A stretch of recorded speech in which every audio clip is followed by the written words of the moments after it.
Sarah Martinez had always been drawn to the ocean. Growing up in a small coastal town in California, she spent most of her childhood summers diving off the rocky cliffs and swimming in the powerful waves that crashed against the shore. Her parents often worried about her fearless nature, but they couldn't deny that their daughter had an almost supernatural connection with the water. At 24, Sarah worked as a marine biology research assistant at the local university. Her days were spent collecting water samples, studying tide patterns, and documenting marine life along the coastline. It wasn't glamorous work, but she loved being near the water every single day. Her colleagues often joked that she was half fish, given how comfortable she seemed in even the roughest conditions. On that particular Tuesday morning in late September, Sarah was conducting her usual research along Beacon Point, a stretch of jagged coastline known for its unpredictable currents. The weather had been unusually stormy for 3 days straight, with winds reaching dangerous speeds and waves towering 15 feet high. Most researchers had postponed their fieldwork, but Sarah felt compelled to document how the marine ecosystem responded to such extreme conditions. She had been working alone for about 2 hours when she heard something that made her blood run cold. Over the howling wind and crashing waves, she could distinctly hear someone screaming for help. Sarah dropped her equipment and ran toward the sound, her heart pounding as she scanned the churning water below. About 50 yards offshore, she spotted him. A young man in military fatigues was struggling against the violent current, his head barely visible above the foam-capped waves. He appeared to be injured, his movements weak and uncoordinated as he fought to stay afloat. Sarah could see blood in the water around him, creating dark ribbons that dispersed quickly in the turbulent sea. Without hesitation, Sarah kicked off her boots and dove into the icy water. The shock of the cold took her breath away, but she pushed forward with powerful strokes. Years of swimming in these waters had prepared her for moments like this, though she had never faced conditions quite this severe. The waves seemed to be working against her, pushing her back toward shore every time she made progress. As she drew closer to the struggling man, Sarah could see that he was barely conscious. His eyes were glazed over with pain and exhaustion, and she noticed a deep gash across his forehead that was bleeding heavily. His left arm hung at an odd angle, suggesting a serious injury that was making it nearly impossible for him to swim effectively. "Hold on," Sarah shouted over the roar of the waves. "I'm coming to get you." The man's eyes focused on her briefly, and she saw a flicker of hope mixed with disbelief. He tried to speak, but salt water filled his mouth, causing him to cough violently. Sarah reached him just as a massive wave crashed over both of them, dragging them underwater for several terrifying seconds. When they surfaced, Sarah wrapped her arm around the man's chest, supporting his weight while she assessed their situation. They were now about 70 yards from shore, and the current was pulling them further out to sea. She could feel the man's strength fading rapidly, his body becoming heavier in her arms with each passing moment. "What's your name?" Sarah asked, trying to keep him conscious and alert. He gasped between labored breaths. "Staff Sergeant, there was an accident." Sarah didn't press for details. Right now, getting them both to safety was her only priority. She began the challenging swim back to shore, using a modified rescue technique she had learned during her lifeguard training years earlier. Every few strokes, she had to stop to readjust her grip on, who was slipping in and out of consciousness. The journey back to shore felt like an eternity. Sarah's muscles burned with exhaustion, and her lungs ached from the constant battle against the waves. Several times, she wasn't sure they would make it. The current kept pulling them toward a section of jagged rocks that could easily crush them both if they got too close. Mumbled incoherently as they swam, sometimes calling out names that Sarah assumed belonged to his fellow soldiers. She could tell he was in shock, probably from blood loss and hypothermia. His skin had taken on a grayish pallor that frightened her more than the dangerous waves around them. "Stay with me," Sarah encouraged him, though she wasn't sure he could hear her anymore. "We're almost there, just hold on a little longer." When they finally reached the shallower water near shore, Sarah felt a surge of relief, but her ordeal was far from over. The waves were still powerful enough to slam them against the rocky bottom, and was completely unconscious now, his full weight depending entirely on her strength. Sarah dragged onto a small strip of sandy beach between two large boulders. She immediately checked his pulse, which was weak but steady. His breathing was shallow and irregular, and the gash on his forehead was still bleeding heavily. She pulled off her jacket and pressed it against the wound, applying pressure to slow the bleeding. Using her waterproof phone, Sarah called for emergency medical assistance. The dispatcher informed her that the storm had made road access to their location extremely difficult, and it might take rescue teams up to an hour to reach them. Sarah knew that didn't have an hour. His injuries were severe, and he was showing clear signs of going into shock. For the next 45 minutes, Sarah worked tirelessly to keep stable. She used techniques from her wilderness first aid training to treat his wounds and prevent further blood loss. She elevated his legs to help with circulation and covered him with her own dry clothes to combat hypothermia. As she worked, occasionally regained consciousness for brief moments. During these times, he would look at Sarah with confusion and gratitude, sometimes reaching out to touch her hand as if to confirm she was real. Sarah talked to him constantly, telling him about her research work, her love for the ocean, and anything else she could think of to keep him engaged and fighting. When the paramedics finally arrived, Sarah had managed to stabilize enough for transport. The lead paramedic, an experienced man named, was amazed by her field treatment of his injuries. He told Sarah that her quick thinking and medical knowledge had likely saved his life. As they loaded into the ambulance, he managed to grab Sarah's hand one last time. His eyes were clearer now, and she could see that he was trying to say something important. She leaned down close to hear him over the noise of the medical equipment. "Thank you," he whispered, his voice hoarse but filled with emotion. "I don't know who you are, but thank you for saving my life." Sarah squeezed his hand gently. "You're going to be okay," she assured him. "The doctors will take good care of you." As the ambulance drove away, Sarah suddenly felt the full impact of what had just happened. The adrenaline that had kept her going during the rescue began to fade, and she realized how exhausted and cold she was. Her legs felt shaky, and her vision started to blur around the edges.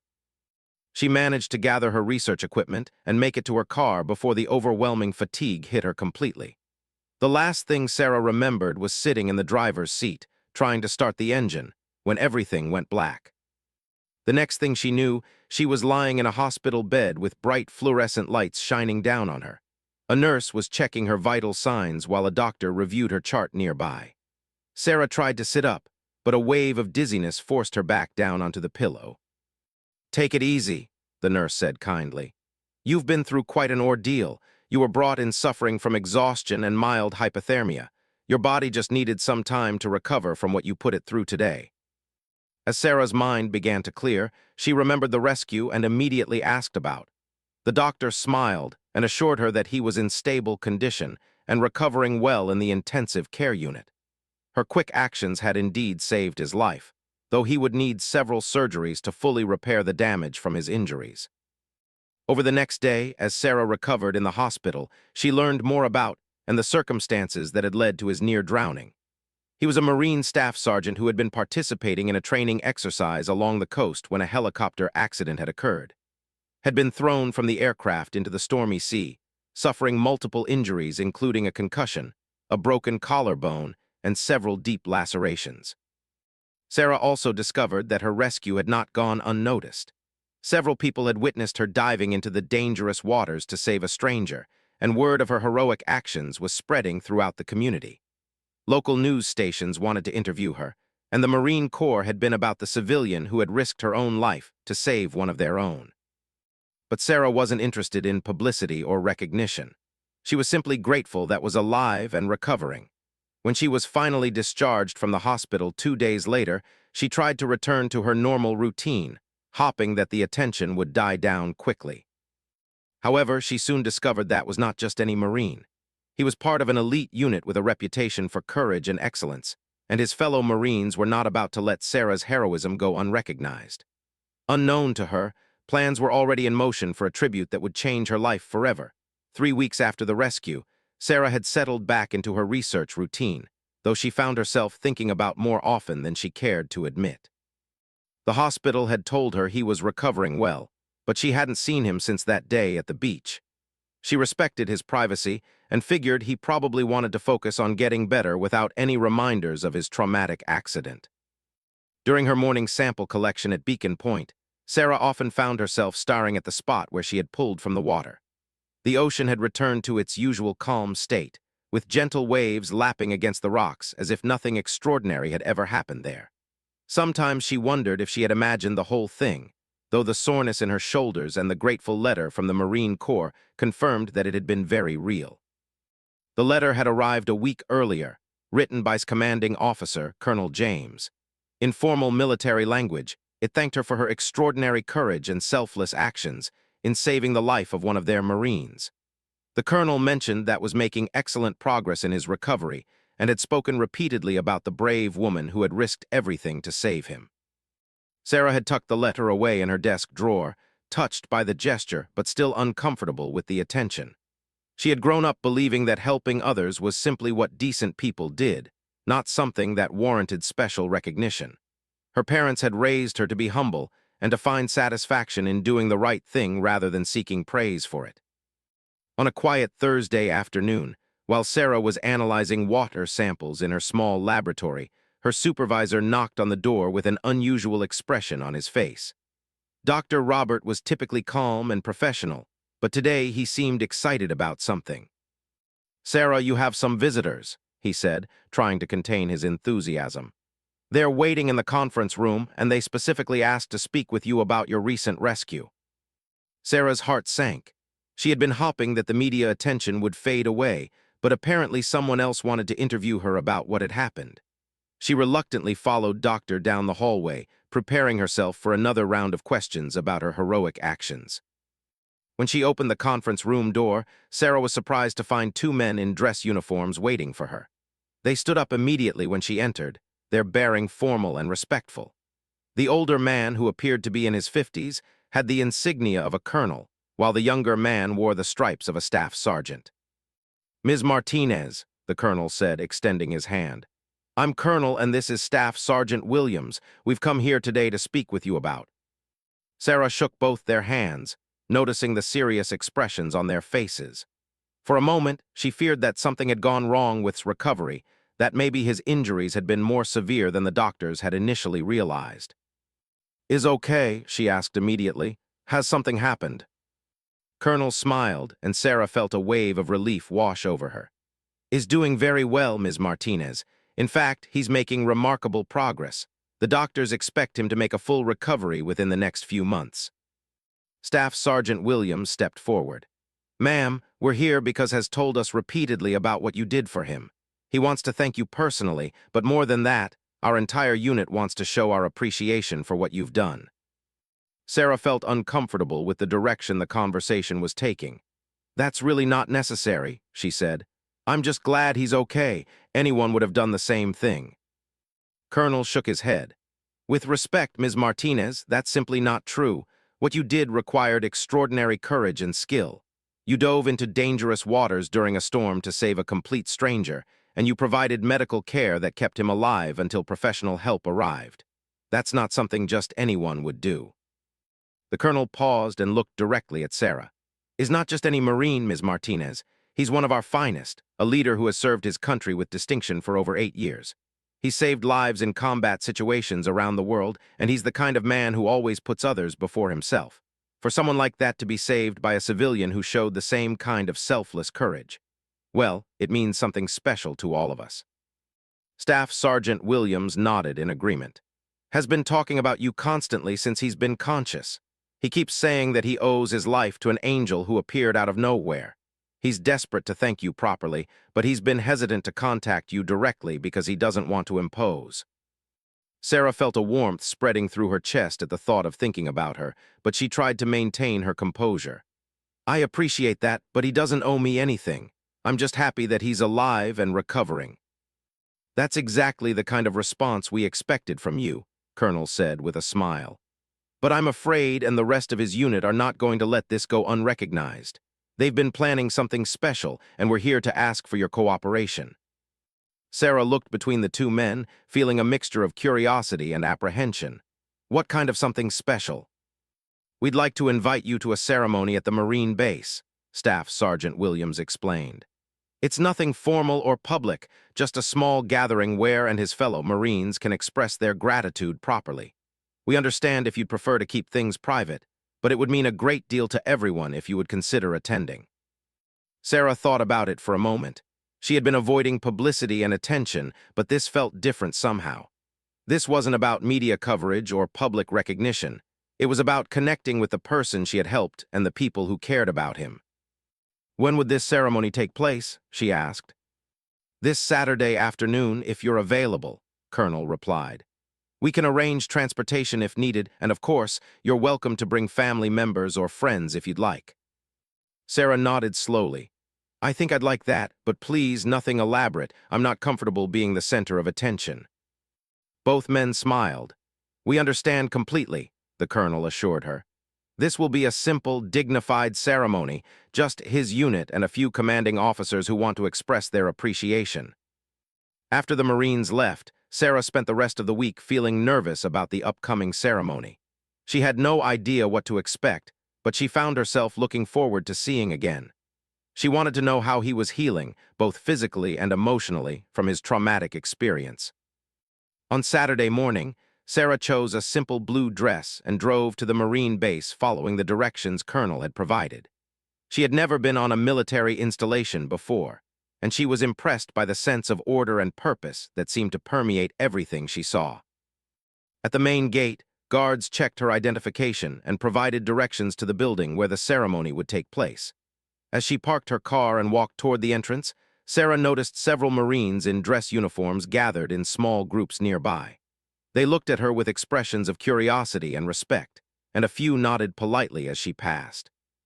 Inside the building, Staff Sergeant Williams met her and led her through a series of hallways lined with military photographs and awards. Sarah could sense an atmosphere of anticipation, as if something important was about to happen. "Is here already?" Sarah asked as they walked. "Yes, ma'am," Williams replied. "He's been looking forward to this all week. I have to warn you, though, he's still recovering from his injuries, so he's moving a bit slowly. But his spirit is as strong as ever." They stopped outside a set of double doors, and Williams turned to face Sarah. "Before we go in, I want you to know something. What's about to happen in there is unprecedented in my 15 years of service. I've never seen Marines show this level of respect and gratitude to a civilian. You've made an impression that goes far beyond what you might realize." Sarah felt her nervousness increasing, but before she could respond, Williams opened the doors and gestured for her to enter. As she stepped into the room, Sarah's breath caught in her throat. The space was filled with Marines in perfect dress uniforms, standing in formation with military precision. At the front of the room, she saw for the first time since the rescue. He was standing with the aid of a walking cane, his left arm in a sling, but his eyes were bright and alert as they focused on her. Colonel stepped forward and addressed the assembled Marines. "I present Miss Sarah Martinez, the civilian who risked her life to save Staff Sergeant." The response was immediate and overwhelming. Every Marine in the room came to attention with a sharp, synchronized movement that created a sound like thunder. Sarah felt tears welling up in her eyes as she realized that these brave men and women were honoring her in the highest way they knew how. Began walking toward her, his steps careful but determined. When he reached her, he stopped and looked into her eyes with an expression of profound gratitude and something else that Sarah couldn't quite identify. "Ms. Martinez," he said, his voice strong despite his recent ordeal. "I've been waiting weeks to say this properly. You saved my life, and I will never forget what you did for me." As Sarah looked into his eyes, surrounded by the silent respect of hundreds of Marines, she felt something shift inside her heart. This wasn't just about a rescue anymore. This was the beginning of something much deeper and more meaningful than she had ever imagined possible. The emotion of the moment overwhelmed Sarah completely. Standing before, surrounded by the respectful silence of hundreds of Marines standing at attention, she felt the full weight of what had transpired between them. The gratitude in his eyes was so intense and genuine that her knees began to weaken. I just did what anyone would do," Sarah whispered, her voice barely audible in the silent room. The stress of the past few weeks, combined with the unexpected magnitude of this ceremony, suddenly crashed down on her like a wave. Stepped closer, his own eyes glistening with unshed tears. "No," he said firmly, though his voice was gentle. "What you did was extraordinary. You dove into a storm to save a stranger's life. You risked everything for someone you didn't even know." Sarah felt the room spinning slightly around her. The faces of the Marines seemed to blur together, and she could hear her heart pounding in her ears. She had not eaten much that morning due to her nervousness, and the emotional intensity of the moment was affecting her more than she had anticipated. You gave me a second chance at life, continued, reaching out to steady her with his good arm. And now I want to spend that life getting to know the incredible woman who saved it. Those words hit Sarah like a physical blow. The combination of exhaustion, emotion, and the overwhelming realization that this moment was changing everything between them was too much for her to process. The room seemed to tilt sideways, and darkness crept in from the edges of her vision. Sarah said, his voice filled with concern as he saw her swaying on her feet. The last thing Sarah saw before consciousness left her was worried face and the sight of 800 Marines, all still standing perfectly at attention, watching as she collapsed to the floor. When Sarah slowly regained consciousness, she found herself lying on a comfortable couch in what appeared to be an office. A military medic was checking her pulse while Colonel stood nearby with a concerned expression. The room was quiet except for the soft sound of voices speaking in low tones near the door. "Take your time," the medic said kindly when he noticed her eyes opening. "You gave everyone quite a scare, but you're going to be fine. Your blood pressure dropped due to stress and exhaustion, but everything else looks normal." Sarah tried to sit up, immediately feeling embarrassed about fainting in front of so many people. "I'm so sorry," she began. "I didn't mean to." "Don't apologize," a familiar voice interrupted from across the room. Sarah turned to see sitting in a nearby chair, his face etched with worry and guilt. "I'm the one who should be apologizing. We overwhelmed you with all of this when you were just trying to be kind." Colonel approached the couch. "Ms. Martinez, I take full responsibility for this situation. We should have prepared you better for what was going to happen. The ceremony was meant to honor you, not cause you distress." Sarah shook her head, finally managing to sit up properly. "No, please don't blame yourselves. I'm honored by what you did. I think I was just more affected by everything than I realized." The medic finished his examination and packed up his equipment. "You should rest for the remainder of the day and make sure to eat something substantial. The emotional stress of the past few weeks has probably been building up more than you knew." As the medic left the room, Colonel excused himself to address the Marines who were still waiting in the ceremony room. This left Sarah and alone together for the first time since the rescue. Moved his chair closer to the couch, his movements still careful due to his injuries. "Sarah," he said softly, "I need you to know that what I said out there, I meant every word, but I also realize that I may have been too forward, too presumptuous about your feelings." Sarah looked at him carefully, taking in the changes that his ordeal had brought. His face was thinner than it had been on the beach, and there were new lines around his eyes that spoke of pain and recovery. But there was also something else there, a depth and intensity that hadn't been present during those desperate moments in the water. She said quietly, "Can I ask you something? What do you remember about the rescue?" Leaned back in his chair, his eyes growing distant as he recalled that day. "I remember falling from the helicopter and hitting the water. The pain was incredible. I knew something was broken, and I could feel blood in my eyes. I tried to swim, but the current was so strong, and I was getting weaker by the minute." He paused, looking directly at Sarah. "Then I heard your voice cutting through the storm, telling me to hold on. When I saw you swimming toward me, I honestly thought I was hallucinating. It seemed impossible that anyone would risk their life for a stranger, especially in those conditions." Sarah felt a warmth spreading through her chest as she listened to his words. "What else do you remember?" "I remember feeling safe for the first time since the accident when you reached me," continued. "Even though we were still in danger, something about your presence made me believe that everything was going to be okay. You talked to me the entire time you were treating my wounds on the beach, and your voice was like an anchor keeping me connected to the world." Leaned forward, his expression growing more intense. "But what I remember most clearly is the moment in the ambulance when I grabbed your hand. I looked into your eyes, and I saw something that I've been searching for my entire life: genuine compassion, courage, and strength all wrapped up in one person." Sarah felt tears forming in her eyes again, but this time they were tears of joy rather than overwhelming stress. "I have to tell you something too. I haven't been able to stop thinking about you since that day. At first, I told myself it was just concern for your recovery, but I think it's been more than that." Smiled, and Sarah saw a glimpse of the man he had been before his accident, confident, warm, and incredibly attractive. "What are you saying, Sarah?" "I'm saying that maybe what happened between us was more than just a rescue," Sarah replied, feeling braver with each word. "Maybe it was the beginning of something that was meant to be." reached out and gently took her hand with his uninjured arm. "I've been hoping you would say something like that. Sarah, I know this might sound crazy, but I feel like saving my life was just the first thing you were meant to do for me. I want to know everything about you, your dreams, your fears, your favorite color, what makes you laugh." Sarah squeezed his hand, feeling a connection that went far deeper than the dramatic circumstances of their meeting. "I want to know those things about you too, but are you sure you're ready for this? You're still recovering, and I don't want to complicate your healing process." Laughed, and the sound filled Sarah with happiness. "Sarah, you are my healing process. From the moment I woke up in the hospital, you've been my motivation to get better. The thought of seeing you again, of having the chance to thank you and maybe get to know you, has been what's kept me going through all the physical therapy and medical procedures." At that moment, Colonel knocked on the door and entered the room.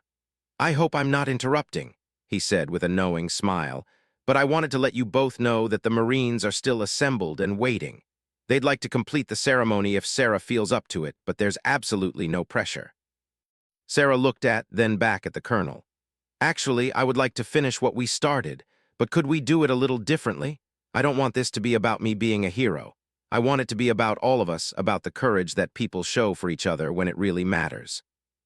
Beamed at her suggestion. "That's perfect, Sarah. That's exactly the kind of person you are, always thinking about others." The three of them made their way back to the ceremony room, where the 800 Marines had maintained their positions with remarkable discipline. When Sarah and entered together, walking side by side, a murmur of approval rippled through the ranks. Colonel addressed the assembled Marines. "Men and women, we are here today not just to honor Ms. Martinez for her heroic actions, but to celebrate the bonds of courage and compassion that connect all of us, civilian and military alike." Sarah stepped forward, feeling much more composed and confident than she had earlier. "I want to thank all of you for this incredible honor," she began, her voice carrying clearly through the room. "But I also want you to know that what I did was inspired by the same values that you live by every day, the willingness to risk everything for others, the determination to never leave anyone behind." She paused and looked at, who was standing proudly beside her despite his injuries. "Staff Sergeant embodies those values, and knowing that helped give me the strength to do what I did. You've all taught me something important today about what it means to be part of a community that looks after its own."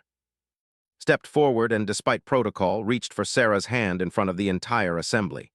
"What Ms. Martinez hasn't mentioned," he said, his voice strong and clear, "is that she didn't just save my life that day. She changed it completely. She showed me what real courage looks like, and she's given me a reason to be grateful for every day I have from now on." The ceremony concluded with the Marines rendering a final salute to Sarah, a gesture of respect that she knew she would remember for the rest of her life. But as impressive as the military tribute was, what meant more to her was the feeling of his hand in hers and the promise of a future together that had been born from the most frightening and wonderful day of her life. As they left the base together that evening, walking slowly but steadily beside her, Sarah realized that sometimes the most important moments in life come disguised as emergencies. She had thought she was simply saving a drowning man, but instead she had found her in the most unlikely circumstances imaginable. 6 months later, at their wedding ceremony on the same beach where Sarah had rescued, 800 Marines stood at attention once again as the couple exchanged vows. Colonel served as best man, and in his speech, he remarked that he had seen many brave acts during his military career, but none more beautiful than the moment when two people found love through an act of pure courage. Sarah and built their life together on the foundation of that extraordinary day, always remembering that the best things in life often come when we're willing to dive into the storm for someone else, not knowing that we might just be saving ourselves in the process.